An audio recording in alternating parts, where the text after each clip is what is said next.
আসসালামু আলাইকুম।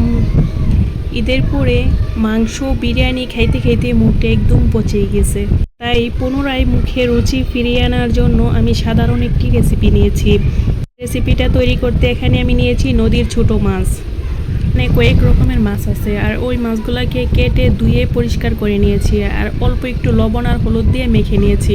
দিয়ে দিয়েছি প্যানের মধ্যে তেলটা গরম হওয়ার পরে স্কেচালার দিয়ে একটু নাড়িয়ে চাড়িয়ে প্যানের মধ্যে তেলটা ভরিয়ে নিয়েছি। এরকম করে নিলে হয় কি, একটা মাছ আর একটা মাছের সাথে লেগে যায় না, আর মাছগুলো ভেঙেও যায় না। খুব সহজে প্যান থেকে উঠিয়ে নেওয়া যায় আর হালকাভাবে ভেজে নেওয়া যায়।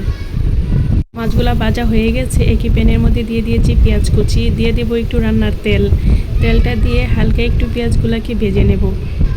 ভেজে নেওয়া পেঁয়াজের মধ্যে দিয়ে দেবো ডাটাগুলা একটু মোটা ছিল, বাড়িতে লাগানো যে বর্ষাকালে উঠানোর মধ্যে লাগাই ওই ডাটাগুলাকে আমি একটু চিকন চিকন করে মাঝখান দিয়ে কেটে নিয়েছি।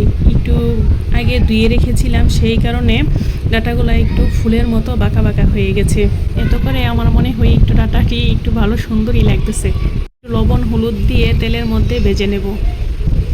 একটু পানি উঠেছে, সেই পানিটাও আমি শুকিয়ে নেব। শুকিয়ে এরকম যখন ঝরঝরা হয়ে যাবে, হালকা একটু ভাজা ভাজা হয়ে যাবে, সে পর্যায়ে আবার দিয়ে দেব পানি। এখানে আমি কোনো রকম বাড়তি কোনো মশলা ইউজ করব না, একদম সহজ এবং নর্মাল একটি রান্না। এখানে দিয়ে দিয়েছি 1 চা চামচ মরিচ আর অল্প একটু হলুদ আর মরিচ দিয়েই রান্নাটা করব। এখানে অন্য কোনো মশলা দেওয়ার কোনো প্রয়োজন নেই। এমনিতেই কিন্তু অনেক স্বাদ, নদীর মাছ দিয়ে যে কোনো জিনিস রান্না করলেই কিন্তু খাবারের স্বাদটা অনেক বেড়ে যায় এবং অনেক ভালো লাগে।